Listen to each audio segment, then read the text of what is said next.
And here we are. It's about time we did this one because there's been some controversy over this rifle.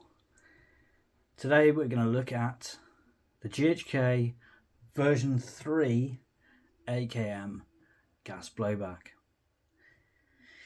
Reviews we've seen so far, some good people have done some reviews on it. Bada Bing for one, and some guys over in the US as well.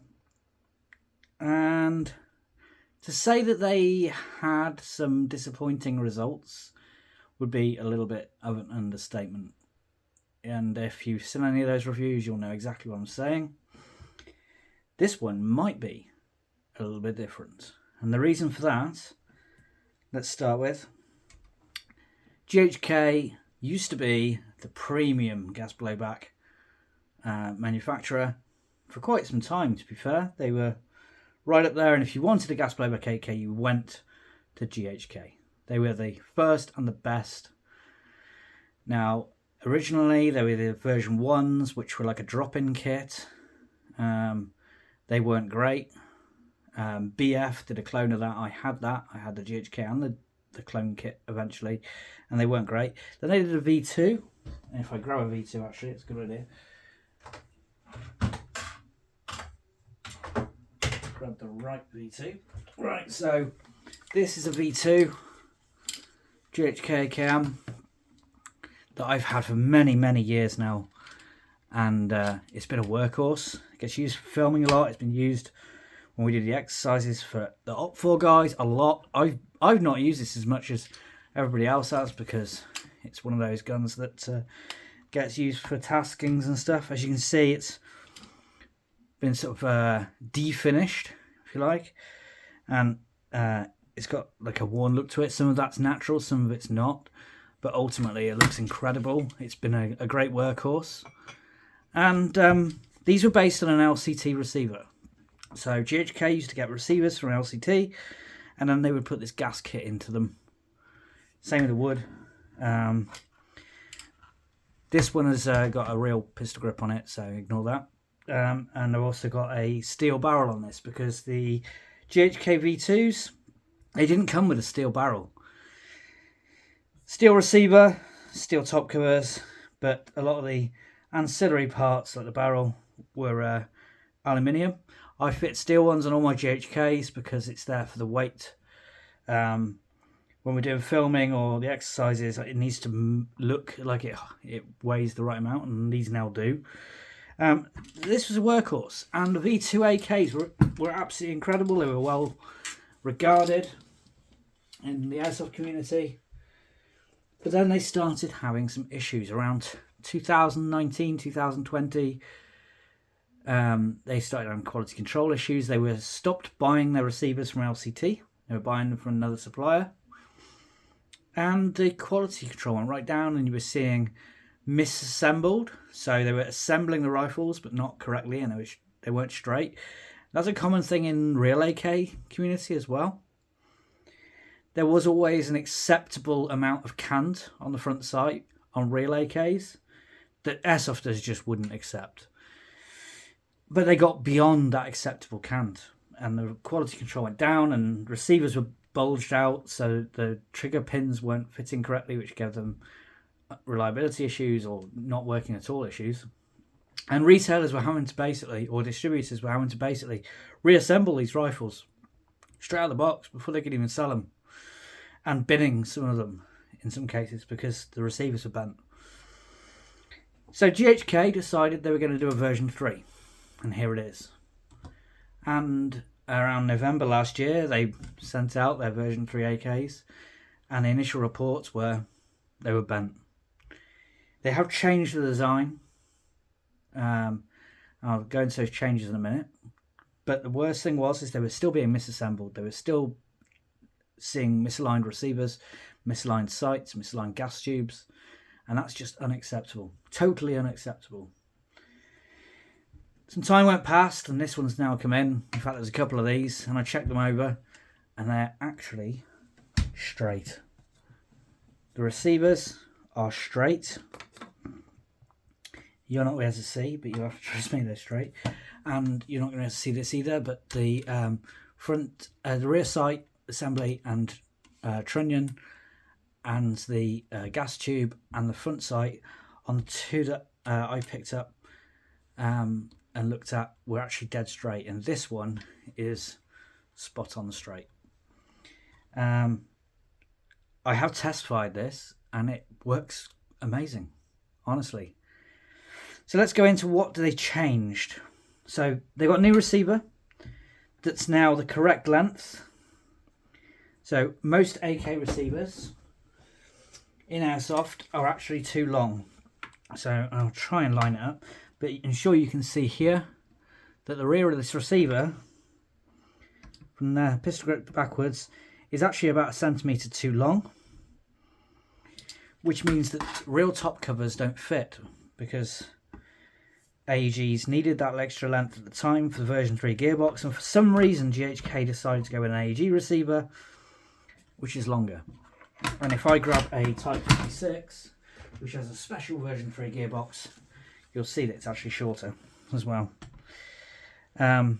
It's also narrower, and the other issue was the selector positions are evenly spaced out on AEGs and on the original GHK, when they should be, the two fire modes should be closer together on the bottom now.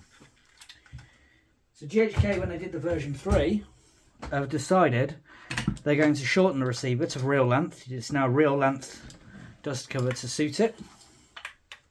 That's a great thing they've done. Also, the outer barrel is now steel. Front sight is steel. Muzzle is steel. The clean rod is steel. Gas tube is steel. Gas port is steel. The handguard retaining caps are steel. The rear trunnion is now steel. The bolt carrier is now steel, which it never used to be. All of the trigger guard and everything is steel. The trigger itself is now steel. The selector is steel.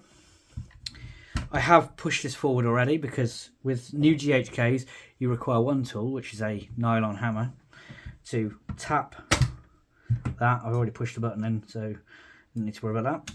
If we remove this and take the magazine out, the magazine's also been changed to the version 3 magazine. It's much lighter than the original V2s.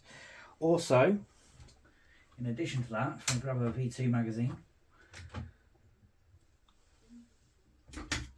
if you look at the magazines, they've done now like a feed lip on the top, which makes them look cooler. They're way lighter, way lighter. They did a nice job with that magazine. This will also work in a V2, by the way, and V2 mags do work in a V3 too. They've changed the recoil spring, so it's now a more realistic two-piece recoil spring, like two-piece recoil guide with the spring on it. The originals were just a one-piece rod, although you could get aftermarket ones. Another thing they've changed is they've changed this buffer on the V2 was really chunky and was very short travel, whereas the V3 is a much longer travel, much longer travel. You still need to remove this buffer piece to take the bolt carrier out, so we're going to do that now. That's the new buffer piece. It does come in the box with the longer buffer if you decide to short stroke it. So if you're running in colder weather or you just want a faster cycle speed, you can put that longer buffer in. And take the bolt carrier out if we can. These are very, or this one in particular, is pretty tight fitting, which is great.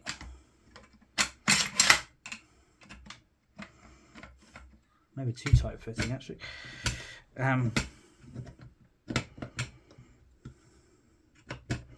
They've also changed the nozzle. There we go.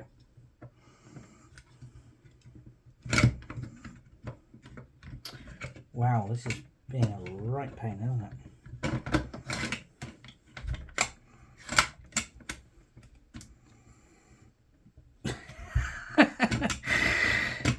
Right, we'll come back to that in a moment. But they've changed the nozzle housing design. They've still got no return spring on the nozzle. They have changed the hop unit very slightly. The bolt carrier itself is now, as I said, it's steel. It's all nice. That's a knife, not a magnet. The whole thing is now steel. It's a lot heavier than it were before. Let's try and get this back out again. Why is this being a pain in the arse?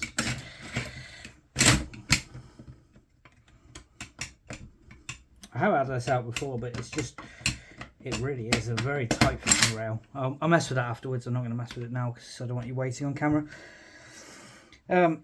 Fire control system now is all steel, which is nice because you no longer need those Hephaestus parts. It shoots really good.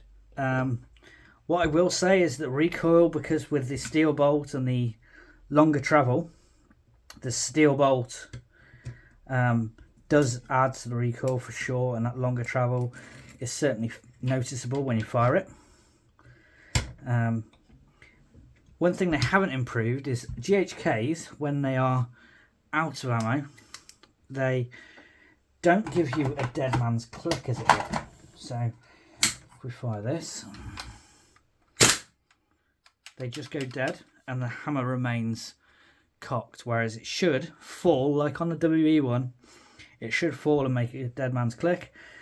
They haven't fixed that. Apparently they're bringing out a kit that you can retrofit to give that that extra functionality, but as stock they don't have it. The wood on these is actually really nice still. GHK have always done a good job on the wood. I assume they're not getting those from LCT anymore either. But even so, it's actually really nice wood. It's proper laminate wood. The rifle itself does feel incredible.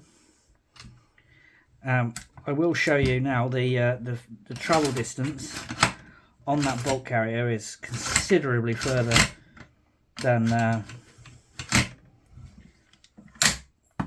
on the version 2, and it feels really good to cock as well. It's a nice noise to it too, so that's pretty impressive. If I get a couple of rounds, I will show you. Cycling, I'm just going to put a couple in by hand. Also, I think these new feed lips are a lot easier to load because I can actually load a few by hand without cramping up. And with a speed loader, it's actually really simple to load. It's quite nice. But if we point this in a safe direction, so you can see, would be good, wouldn't it?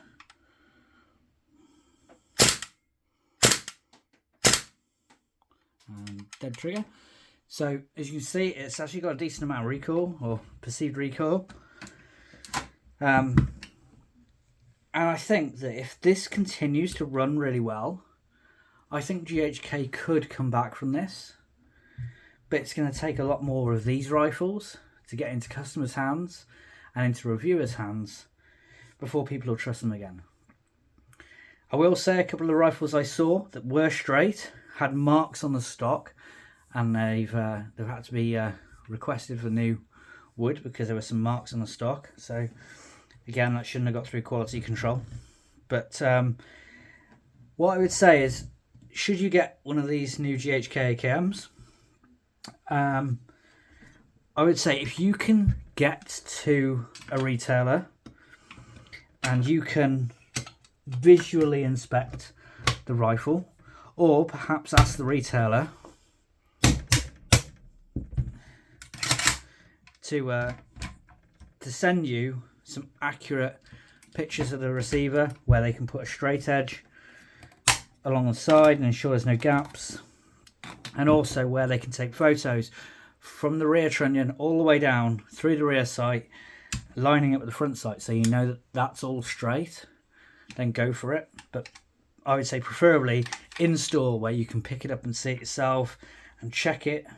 If it's bent, it'll become really obvious. I'm going to do some more videos on some of the GHK problems when I come to the GHK M4.